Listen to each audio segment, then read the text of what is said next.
เฮาขามาตัวพี่น้องว่าเขาแต่ก็มือเหลียวในเพิ่นก็คัดใจเอาวันเอาเมืองใต้เฮาเนาะเมืองใต้ปอดห้องและปอดจานเพิ่นก็ปอดเตคอยกันเหย้าคณะย่อมกาตับซึกเปิ้นก็ลามถึงในเมืองลาวค่ะเนาะเข้ามาปาในแดนดินเมืองไทยนี่ค่ะเนาะพี่น้องไทยเขาก็ใครฮัดตอบโต้ต่อสู้พี่น้องว่าเขากาหือนี่ค่ะเนาะย้อนเปือว่าพี่น้องว่าเขาภายตึกซึกก็กัดแขนหาวหารให้งานค่ะเนาะปลายมังวีก็ซ้ำเขิงค่ำในเลยแต่เตเฮ็ดซึกกันตั้งพี่น้องว่าเขาข้าวยาวนั้นพี่น้องไทยเขาก็ใครลักล้อมกูไว้นี่ค่ะเนาะเหมือนเจ้าหนังตั้งเมืองลาวได้ฮู้น้ำจุบมันเอาขนาดเมืองลาวแต่พี่น้องลาวเขาตกซุ่มกว่า3ตับนะครับเนาะลาวเหนือเนี่ยเปว่านะครับมันจะมีลาวเหนือทั้งลาวไตนะครับเนาะลาวเหนือและลาวไตก็ซ้ำอ่ำพร้อมกันกาหือในขาเอาคาที่ไรหันกันเนาะลาวเหนือและลาวไตก็อ่ำพร้อมกันกาหือเก่าก็ใครเซเมื่อก็ใครเซเก่าอ่ำเพราะใครเปิงกันด้านพี่น้องโคไล่และโคเขียวเฮาในขณะลาวเหนือก็ซ้ำโฮมกันเฮ็ดยาเมากำตั้งพี่น้องว่านะครับเนาะก้อยกาเมื่อว่าพี่น้องว่าเขาเอายาเมากำลัดผ่านขึ้นกว่าตั้งเมืองลาวค่ะเนาะตอนตัดเดี๋ยวบวกเขามาตั้งเมืองไทยขึ้นนั่นเลยซ้ำมีตนาตีลาวเขาหุบชิมแปดนะครับเนาะเดี๋ยวก็เงินอันตีปันขวานมันตัดเดลัดผ่านกว่านั้นก็ซ้ำเลยปันนำหนาเย้านะครับเนาะเป็นลายล่าหนำโหเนาะให้นั่นยาก็ซ้ำซุ้มนะครับเนาะพี่น้องว่าเขาก็ใจล้ำเอาเอ็นแห้งซึกอ่านโหเห็นเขาตึกในเมืองลาว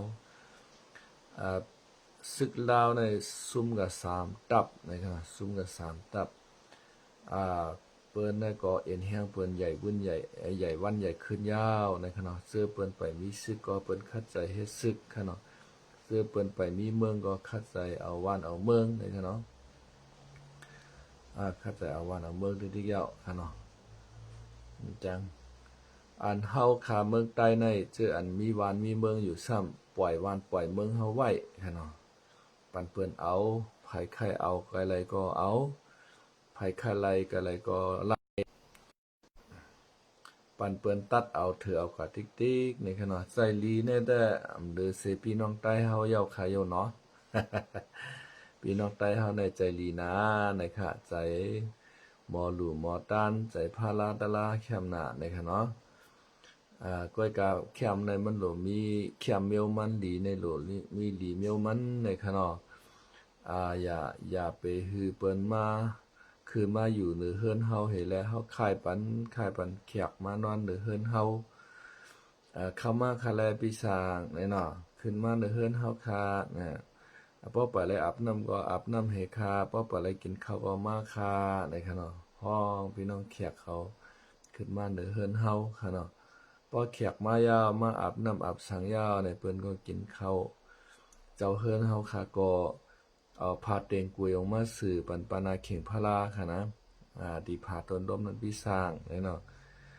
มานอนพากันในคณะในเฮาฮับตอนแขกดีนะกำในปีสั่งแขกเขาค่ะก็ออกมานอนโดเจ้าเฮือนในใจดีนะนะมานอนเฮ็ดแขกเขาค่ะเนาะกำในสัมหันเมมันเล่าห้ามก็ไม่นะโลเมมันก็เล่าน่ะลงในเจ้าเฮือนก็เนี่ยเก่าเตเฮ็ดเจ้าเฮือนให้ก่อนกว่าให้นะแขกในแขกทางหึงนั่นมือลายจานชื่อป้อหายในนั้นขณะกำไตเฮาว่าไว้ค่ะนะ เฮ็ดกะเฮ็ดมาเจ้าเฮือนได้กรรมว่ากว่าไทยหน้าว่ากะเฮ็ดไทยว่าแขกได้มาอยู่ในเฮือนเฮาให้ก็เฮ็ดกะเฮ็ดมาทำมาลักเกียกกันตั้งเมเจ้าเฮือนเฮาวะเฮ็ดกะเฮ็ดมาอย่าไปขึ้นมาในเฮือนไหนเนี่ยกำในแขกซัมเปเจ้าเฮือนกับแปดพอเจ้าเฮือนหาขึ้นเฮือนมาตินถากโตเฮือนว่าแปดให้น่ะมันก็กะปุ่งจำหน้าลายนั้นค่ะในน้ำเมืองใต้เฮาค่ะได้เจอเปิ้นมีวันมีเมืองเปิ้นมีวันมีเมืองเปิ้นก็คัดใจเอาวันเอาเมืองหั่นเนาะเจออันเฮาวันมีเมืองซ้ำปล่อยเป็ดวันปล่อยเป็นเมืองไผเตเน่ไผค่ะกำไมค่ะนะคนเมืองเตเน่คนซึกเนี่ยคนซึกเตเน่คนเมืองพอคนเมืองในคนซึกกำบาหือคาลาเนี่ยซึกใต้เฮาพร้อมกัน ภายใจเขาใครเป็นลายหมู่ลายจุ้มกลุ่มมาเก็ดกลุ่มเกียรติเคตับเจ้าเก่ากล้วยซ้ำเกียรติเคกวนเมืองซ้ำเกียรติเคแผ่นดินนั่นเนาะ ตับเขาได้อยู่รอดไรกวนเมืองห้อมอยู่รอดไรเฮาไปติ๊กๆครับกวนเมืองห้อมว่าในน่ะนะอันกวนเมืองวานั่นจ่อง จ่องมันผิดแน่เนี่ยกวนเมืองวางก็ช่ำผิดเก่าค่ะนะ กวนเมืองวาก็ช่ำผิดเก่ากำในชื่อคำว่าอันนี้กวนเมืองก็หมายนะชื่อคำนี้กวนเมืองว่าเหรอกวนเมืองเขาพร้อมกันหรอบ่ตอนหนังกวนเมืองเขาจำพร้อมกันนะเฮาซึกดีพร้อมกันนะ อ้าวจังอย่างนี้ว่านี่กวนเมืองพร้อมกันค่ะนะกาก่อนเนเก้าเก้าก่อนเนกาค่ะเนาะที่อยู่5พอเต็มมีค่ะนะ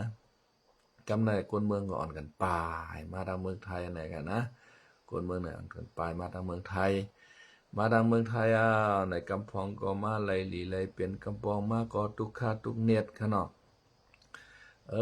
เหตุการณ์ก่อสร้างอำหัวเลียดไม่ผลย้ำปกอยากคิดตกตึกเหตุตายค่ะเนาะกำพองก็อยู่ในให้ในโซนกำพองก็ยาอุบัติเหตุก็มาเครื่องตัดยาปาดตินว่าก็มากับเป็นนั้นเป็นในว่าตายอำตันก็ถึงห้องยาเนี่ยก็มามีแคปทนนะว่ามีน่ะเปิ้นเงียบเปิ้นเขาตีเขาเงียบเขามัดเอาตกขวางตกขวักกำในเอาส่งว่าเรียนดินเหส่งเมื่อกว่าโอ้ในควักในดีเอลูน่ะป้อตานปลาแห้งเตียกก็ค่ะเนาะพี่น้องใต้เอาอ่อนกันห้องไห้ๆค่ะเนาะหันเปิ้นไถมาลงมานั่นค่ะนะ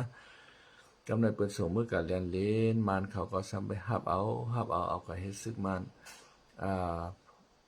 สอนยี่กวางให้เข้าดัง2-3 เดือนส่งก่อนนะซึกค่ะเนาะกัดตึกเปิ้นมันหือเป้มีตายกับตายก็ค่ะเนาะมังก็สามารถไหลหลีไหลเป็นมีหางมีผางหมอลัดหมอจาหมอห้องเพลงห้องกว้างค่ะเนาะกำพองก็ซ้ำกับกินจังขายตีลินปันเปิ้นค่ะเนาะขายตีลินปันเปิ้นเฮ็ดนายหนาปล่อยจ้าเนี่ยค่ะเนาะ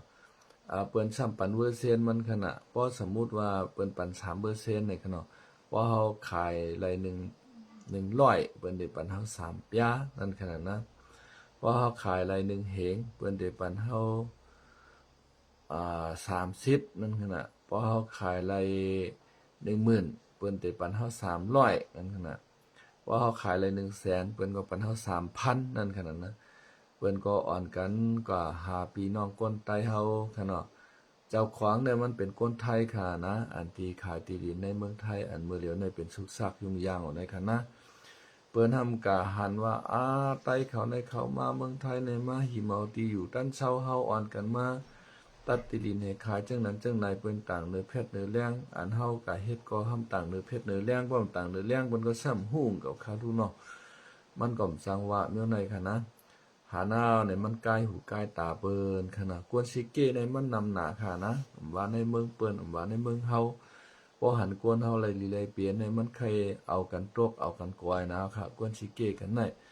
ใจซิเก้เฮตาในเป็นใจอีสานในพระราเป็นสวะใจอากุโสใจอากุโสก็อันมีพันลีในว่ามันบอกว่าอภิสิโตอเกียวมสิโตในว่ากามันนะมันมีอาเปียเหียวซ้ำมีพรดีมีอเกียวในว่ากุโสอันว่าทำเป็นเหือกุสาราธรรมะกุสารากองตัวอเกียวก็สิชินในว่ามันปันอเกียวนำตอนพรดีในว่าธรรมะเป็นตารานังเก่าในขณะใส่อันสิเกเฮตาในซ้ำเป็นใจตัวละในขณะกัมปารีกัมพระเป็นเจ้าว่าใส่เอกตาเนี่ยมิสริยะเอกสารในปองว่าใส่สิเกใส่สวยนิ่งค่ะเนาะใส่สิเกนั่นว่าใครฮือเปิ้นไล่ลีไล่เปลี่ยนเลยเจ้าเก่าใครฮือเปิ้นมากเปิ้นมีใครฮือเปิ้นกวาดเห็นผ่านแก้มอยู่ตาเสนั่นขนาดนะอันในห้องว่าใส่สิเกกามไทยเป็นห้องว่าใส่อิสาริสยาในอิสาริสยาเนี่ยปองว่าใส่สิเกเฮตานั่นขยะใส่คีทีคีเหนียวก็ป้าอิสามิสริยาในคีทีคีเหนียวอิสาในใส่สิเกนั่นขนาดนะกูเปิ้นในลีไล่เปลี่ยนใส่สิเกเลยตั้งใส่คีทีในมันมาจอมกันมันเฮ็ดก่อกันค่ะนะเอกสามิสริยะมันเป็นจังได๋พี่น้องไต้เฮากำพองก็เจออันหมอลัดหมอสามีหังมีผางขะเนาะก็กว่ากินจัง โฆษณาเปิ้นผ่าขายตีลินเปิ้นซ้ำว่าพี่น้องใต้เขาในเขารวยน่ะเขามาหาซื้อตีลินให้ขายตีดินเมืองเฮากว่าติ๊กๆในมันจะลายมันไหนก็หาแจ้งความแจ้งตำรวจจึงนั้นจึงในให้ไหนค่ะนะอันนี้เป็นใจสิเกะกวนอันตีสิเกะมันช่ำกับเฮ็ดขนาดนะเพราะมันใครไรดีไรเปลี่ยนใครมาใครมีก็กว่าแลเจ้าเก่าในมีแคบถูนเอา100%เลยค่ะนะกว่าหากินจ้างปืนเผาเปิ้นแหละแต่รวยมหาศาลเป็นก็หือเนาะใต้เฮาเนี่ยแคบถูนเอาก็ไปเป็นคนไทยเฮาค่ะนะมันไปถึงปากค่ะเนาะเย้าก็เปิ้นก็กินกาจ้างปืนเผาก็นานกวยฉันเจอว่าพี่น้องไทยเข้ามาจ้างเขาก็กับปืนเผาก็พี่น้องใต้เฮาก็นะย้อนเบอว่าพี่น้องไทยเขามาจ้างเขากว่าขายปันตีลีนนี่แหละเขาก็ขึ้นกว่าขายนั่นขนาดนะถามว่าคนใต้เขาในรวยหน่อยเย้ากว่าขายตีลินตั้งนั้นตั้งไหนเนี่ย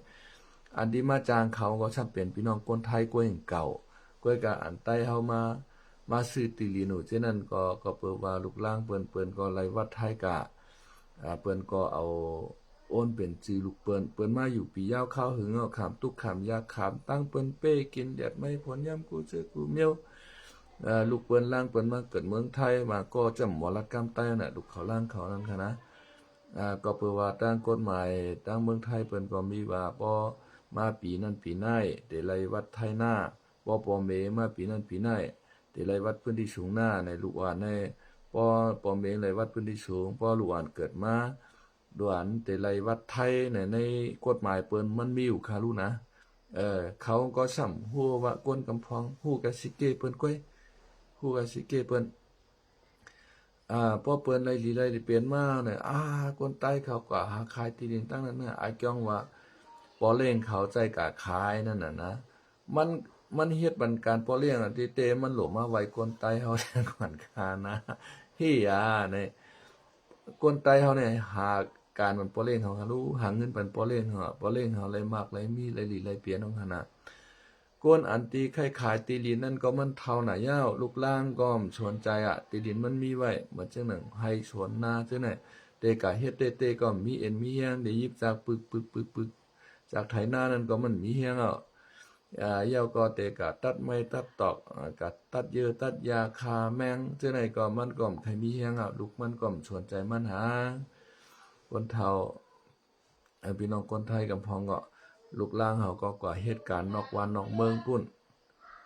กับเหตุการณ์นอกวันนอกเมืองสหรัฐอเมริกาเนี่ยเมืองเกาหลีเนี่ยเมืองญี่ปุ่นเนี่ยเมืองออสเตรเลียเนี่ยเย้าก็แห้งและเข้าใครเฮ็ดในเมืองไทยในย้อนเปิดว่าเมืองไทยในกาขันมันปอนั่นขนาดนะพี่น้องเขากาขันรายวันมันปอเขาว่าไรเรือน11,000 12,000 15,000ในห้อมปอจ่ายปอใจเฮาก็เหตุการณ์เมืองอิสราเอลพุ่นน่ะพี่น้องคนไทยเมื่อปีกายที่เมืองอิสราเอลได้ล้างเมืองกาซายีกันนั่นว่าเปิ้นเงียบเลยคนไทยก็นำค่ะเนาะเงียบคนไทยก็ให้กันอะไรเป็นหลายสิบเย้าก็กำในต่างหมดในเปิ้นเงียบก็เลยเป็นหลายปากค่ะนะเป็น 4-5 ปากค่ะโยเนาะซึกาซาเขาเงียบกะนะกะเฮ็ดตัวประกันกำในกำพองก็รอดมากำพองก็แลกตัวประกันขึ้นซื้ออันพี่น้องไทยอันรอดมาในตั้งหลงบางจึงเมืองไทยเปิ้นเอาฮื้อวินก็ฮับเอาค่ะเนาะก็ฮับเอาให้เอามาออกในรายการเฮ็ดสังแลซูมเหตุการณ์เมืองเฮาก็รู้เลยเฮ็ดมีตั้งนำตั้งรายการชวนกันให้กันนะเฮ็ดสังไรกับเหตุการณ์เมืองอิสราเอลถามก้นกลางใจก้นดีกับเหตุการณ์นั้นก้นกับเหตุการณ์ก็ว่าเมืองไทยเอาในไรเรือน12,000-15,000ก้อยห้อมป้อกินป้อใจป้อจ่ายเฮากับเหตุการณ์เมืองอิสราเอลในแต้มกว่า 60,000-70,000 ในวันนะ1เดือนในแต้มสุดใน 65,000 ค่ะนะ65,000-70,000เขากับเหตุการณ์เมืองปุ่นเขาก็เลยส่งมาปันป้อปันเมเขาเฮ็ดเฮือนเฮ็ดเยียนเข้มกับเหตุการณ์นอกเมืองเนี่ยแต้มกับ 6-7,000 เป็นแสนเหตุการณ์เมืองเกาหลีใต้จังได๋ค่ะเนาะเมืองญี่ปุ่นเขาเมืองสหรัฐอเมริกาเขาจังได๋กำพองรายเรือนเป็นแสนเงินไทยพี่น้องคนไทยเพิ่นก็ออกวันออกเมืองกว่าเหตุการณ์อันที่เมืองอันมันขึ้นใหญ่เฮืองเลยกาขันแห้งสูงค่ะนะเมืองไทยในซ้ำกัดกาดังมีแห่งการใต้เฮาแห่งการมานกัมพูชาลาวอันที่เมืองผ่านๆอันในหลังไหลเข้ามาเหตุการณ์ค่ะละ เขาจ้างเฮาค่าวัน2-300อะให้น่ะเฮ็ดตึกเป็นชาว30จันในตึกแคมป์ตึกใหญ่ตึกโรงน่ะเป็นพี่น้องใต้เฮาค่ากำนำหั่นนะเป็นพี่น้องใต้พี่น้องปะโอเป็นพี่น้องปะรองอะเนาะเป็นพี่น้องมานพี่น้องมอนกะเหรี่ยงกูเจ้าคือเป็นพี่น้องกัมพูชาพี่น้องลาวจังได๋ครับอย่างแลกาคันแต้มๆก็เขาเฮ็ดคาลาในก็เปว่าในเมืองมานเมืองลาวเมืองกัมพูชากาคันมันอีหรือในเสียมกาซามีปางตึกบ้าแทงขนาดนะเก่ายื้อไม่ยื้อเก่าหลวงปองจึงก็ซ้ำเปกินก้นเมืองหั่นน่ะก้นเมืองก็ซ้ำขามไหลซ้ำปลายออกวานออกเมืองนั่นหั่นนะมันเป็นจังได๋กำไหนพี่น้องใต้เฮากำพองก็มาไล่ลีไล่เปลี่ยนยาวในหมอลัดหมอจามีหางมีพางแหเอากะลง TikTok กะโฆษณาขายตีลินกันนั้นกันในให้ไหนเนาะกะเฮ็ดนั้นเฮ็ดไหนห้ามว่าพี่น้องใต้เขาในรวยไหนยาวในสมาชิกเกพี่น้องใต้ในห้ามนะอันที่การเมืองเขามีเขาซ้ำเฮ็ดเขาซ้ำก็เฮ็ดตามว่าหนังเมืองเขาใต้เฮาบ่เฮามีเฮาก็เฮ็ดเหงาเมืองไทยนี่กะคันมันพอกว่าเฮ็ดตามว่าหนังเมืองเขาค่ะนะมันเป็นจังไหนอะคะนะใจเฮ้มันมีอย่างมันมีวัดมีกามมีเวียนตีกันเนาะใครอยู่เนาะอีลุงตุงนางกันกว่าให้แนในกำผาวนะคาในคณะยาก็ใต้เฮาก็ ตับศึกใต้เฮาก็สัมพร้อมกันนะตีเตในพอเฮาขามาวนตัวหลีๆในมันหลัวไหลตับศึกใต้เฮาขับพร้อมกันนั้นใครเอาเพราะว่าตับศึกใต้เฮาขับพร้อมกันในกวนเมืองในได้ขับพร้อมกะยาวมันตาเตียเอาเมืองใต้ลวดกว่าใต้ขี้คาเปิ้นหนังฮือเมืองใต้เฮาคาป้อเตรียมยอกย้อยกว่าในตาบุญปูนพรมันได้มันโหลดเลยมีดีตับซึกสิงใต้เฮาคานั่นค่ะนะเหมือนจังน่ะโคเขียวและโคลายเนี่ยเขาในแตกกันมาเจอมือเห็นเกาป่า60ปุ่นค่ะลูกนะจุ่มเสือเสือเทียนเขาพิษโหเจ้าน้อยช่อยันใต้แตกออกเจ้าน้อยช่อยันใต้กับที่ตะปังต้องเมืองผางเนี่ยพิษโหกันยี่กันฆ่ากันมังกันเฮ็ดให้พี่น้องใต้เขาไทยเขาบ่รำคาญเฮาบ่สู้กึดกันยี่กันกึดตึกกันได้เฮาเดี๋ยวฮือหมิ่นมังซัวนะกำได้เขาก็โกพี่น้องไทยเอาเครื่องหมิ่นมังเขายาวโคเขียวหวานให้ออกไปมื้ออยู่ทั้งวันให้บนเหตุค่ะเนาะเจ้าน้อยชายอันตาเจ้าก้อนจึงเขามาโฮมกันเฮนี่ก็อยู่ทางเมืองใต้ปอจันเนี่ยตึกกันจะมือเข้าไปเกิดแต่มือเห็นก็ปาก71 72พุ่นโคเขียวก็กับห้องพี่น้องว่าเขามาตึกตั้งเจ้าขุนสาเจ้าก้อนเจิ้งเขาเนี่ยห้องมาจะมือปานเข้าไปเกิดจะมือเห็นก็ปาก70 71 72พุ่นกำในพี่น้องว่าเขาได้เปิ้นนักแหลมคาลูนะเฮากะถางเรียกเปิ้นน่ะมือกูบอกโอ้ว่าเขาได้เป็นว่ากินโหเขาอยู่เนื้อห้อยเนื้อร้อยเขามีตั้งหูตั้งหันลักแหลมเนี่ยก้อยกะว่าเขากำนำเป็นนันเสตาก็ก้นหลวงมันสำเป็นนั่นน่ะก้นหลวงมันในมันเป็นเขกำพองหลวนว่าเขาที่เปิ้นก็สอนดิกในเมืองเขก็สอนที่เมืองอยู่นานญี่ปุ่นเขาเลียดเขาเอาปิญญาตั้งหมอที่เขมาใจนั่นขนาดนะเขามีเขารู้ว่าปอดหองว่าปอดจานจื้อมันก็ขนาดแต่ว่ามันเป็นตับจุ่มเดียวกันขนาดมันเป็นตับจุ่มเดียวกันหมดขอที่สังมาปางสร้างที่เหลียวไว้นะเอ็นแห้งเปิ้นก็ใหญ่เปิ้นควักเอาในเมืองไทยก็เปิ้นป่วนแดนดินไทยเขามาชึกไทยเขาใจถอยจะมือป่วนมา 2-3 เดือนเขาถอยก็รู้เขากลัวพอไทยเขามายื้อก็เฮาได้ยื้อเนี่ยก็หำบันเมืองลาวในไหลตับลาว3ตับเมืองใต้เฮาในเปิ้นบ่เอาบ่ใครจอดกับเชงเฮาขนาดนะก็ไม่ตั้งย่านก็มื้อเหลียวในเมื่อปีกายเมื่อเปิ้นตึกกันจ้ำๆน่ะมื้อโกกลางปรองอยากขายเขาตึกเว้งลาเชียว1027นั่นเปิ้นว่าเฮาได้มาโหมร่วมบันเว้งตั้งย่านแหน่พี่น้องตั้งย่านเฮาอ่อนกันการโจมการใจดีแต่เจ้าตอนนั้นเจ้าคู่สู่คำเจ้าชาสู่คำเฮาค่ะนะตั้งแต้มดิกลงไว้เมืองตั้งย่านเฮาได้เป็นมะขามลอดทุกโคกยาวนะมะขามลอดทุกโคกในป่องหางค่ะบ้องว่าเมืองต่างยานเฮาแต่หญ้าป้าเหย้านะมะขามเราทุกคนเฮาตำมะขามกลักๆนะมันเชียนออกกับเป็ดห้วยนั้นมันเปิ้นตำหญ้าบ้านมันมันก็เลยเลียว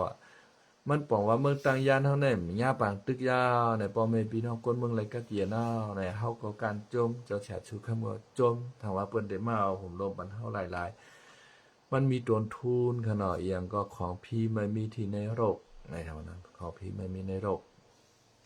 ของพี่มีในกำผานะครับของหลายๆในคณะต้องกันไว้ครับพี่น้องใต้เฮา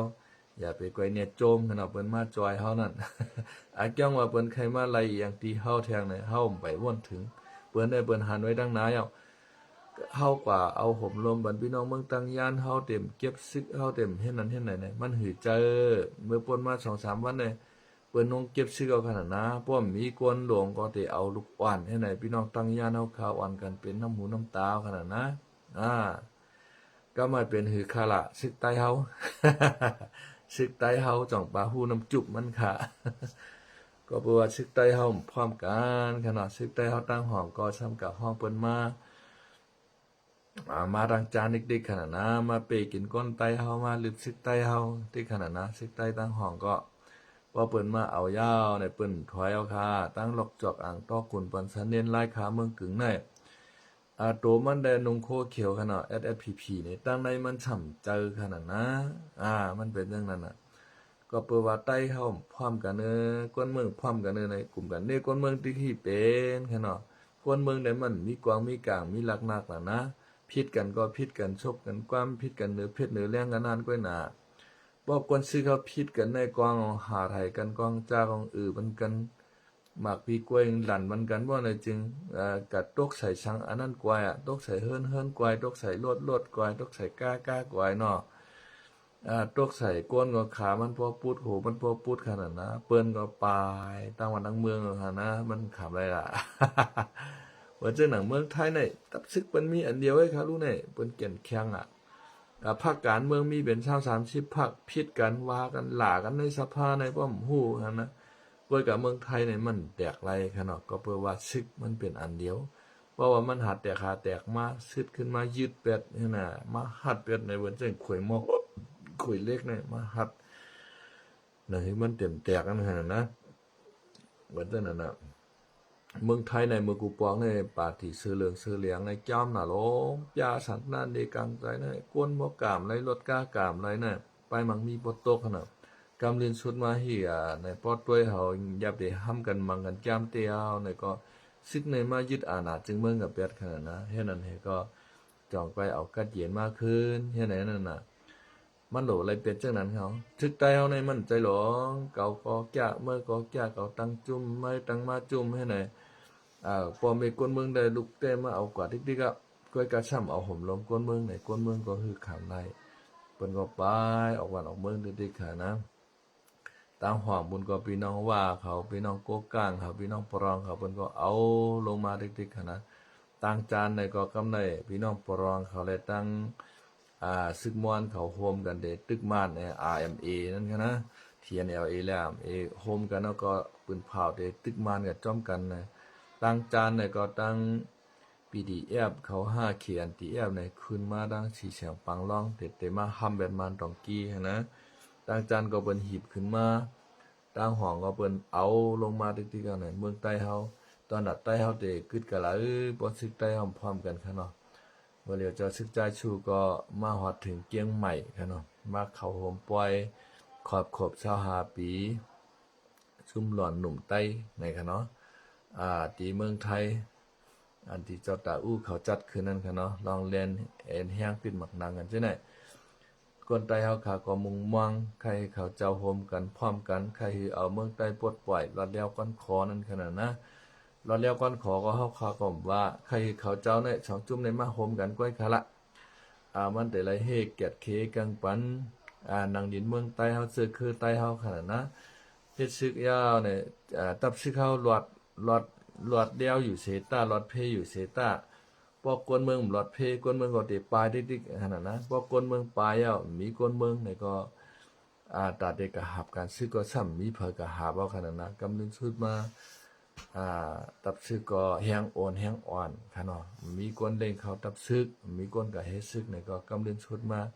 เมืองใต้เฮาค่ะก็หลูอาปันเปื้อนนั่นขนาดนะมันเป็นจังไหนก็เปิ้นนั้นในเฮาค่ะกวนเมืองแต่ก็บ่มองว่าใครซึกใต้เฮาขาในพร้อมโฮมกันค่ะเนาะมื้อเหลียวในกำผาในเฮาขาตัวยเมืองไหลก็เปิ้นควานเอ็นเฮียงซึกกันติ๊กๆเอาขานะ อเมริกันเนี่ยก็เพิ่มเอ็นแห้งซึกมันติ๊กๆก็หนังคือมันพอได้คุมทิ้งในกำผาเนี่ยมันก็กูเขป่วนมันก็กุมทิ้งไว้เขกูผายกูตังก้อยน่ะเขนี่ก็ซ้ำถวามมันค้าในโตวันโตขึ้นใหญ่วันใหญ่ขึ้นเนาะเขนี่ก็ซ้ำหนังมันหมอเฮ็ดมาเครื่องวินลาวเทียมกูซื้อกูเมียวจรวดขีปนาวุธมันก็กว่าเยื่องอเมริกันนิดๆมันก็คัดใจมันในก็แต่ขึ้นอเมริกันเนาะค่ะเทคโนโลยีมันหมางเมียวในป้อป่วนอเมริกันก็เย้าในค่ะเนาะอเมริกันในมันก็กูเลยตกเป็นหนังปลาสว่างค่ะเนาะก็ในญี่ปุ่นค่ะเนาะอันเป็นแก่ปานเขานั่นเมื่อกว่าในมือเขาซุ่มซึกนั่นเขามาเอาว่าเขาเต็มหอมเอ็นแห้งซึกเอาเต็มกับเฮ็ดทายเมืองเปิ้นอ่ะแต่เฮ็ดป้ายมักมีอย่างเดียวเขาก็คัดใจเฮ็ดป้ายมักมีตอนดัดซึกโหมโลมเมืองเขานั้นเขาก็จ้างซึกอเมริกันมาป้ายเอาคณะรายจ่ายปันเงินอเมริกันเขาอเมริกันเอาซึกมาป้ายเมืองญี่ปุ่นเมืองเกาหลีใต้โคเรียด้วยไหนคะเนาะกำในฮู้ว่าตั้งเขเมืองเขเขาโคเรียฮู้ว่าเมืองญี่ปุ่นในมันอ่อนแอมันมีซึกในเปิ้นสร้างกินเขาอ่ะเปิ้นยิงขีปนาวุธข้ามโหเขากว่าข้ามโหเขามาก็ไม่เมืองญี่ปุ่นนี่ก็ตกใจค่ะเนาะคัดใจเฮ็ดมาฮือพี่เกตว่าฮือลำนำว่าอันนั้นอันไหนว่าเสื่อมเคียวเรียบงาภายตั้งทหารขึ้นมาเมืองเขเขาก็ใครตกใจมากขึ้นค่ะนะเมื่อเหลียวในแทงอิดมาอเมริกันในเมื่อเหลียวในมันก็สัมพันธ์เกตโตมาหรือเก่าค่ะนะมันเดิมใครจอยเตี้ยกำในตั้งโกริยาจานเดตั้งญี่ปุ่นนี่ก็เตคัดใจเฮ็ดขีปนาวุธเตคัดใจเฮ็ดนิวเคลียร์ออกขึ้นมาติ๊กๆก็ใครอยู่เนาะป้อมเฮ็ดนั้นได้มาเตห่มรวมเมืองไรเมืองไรก็เปิ้นเปิ้นเฮ็ดซึกเฮ็ดสื่อกันขึ้นมาติ๊กๆขนาดแต่เตเก็ตเขตจัดวันเมืองก็กะอันที่ใต้เฮาขาเฮ็ดในซ้ำมันทำผิดเปลืองล็อกลายมันเปียดค่ะเนาะ เฮ็ดเผอเฮ็ดมันแก่เผอแก่มันพอเฮาหาแก่มาซ้ำขึ้นกับห้องเปิ้นมาตับปันเฮาขึ้นเฮพอเฮาหาแก่มาเฮาก็ลากเปิ้นมาตับปันเฮาขึ้นเฮมันหือไรกินแนวนั้นค่ะนะ มันหือไรกินวันเหมือนใดก็กันนายครับไม่สงครับ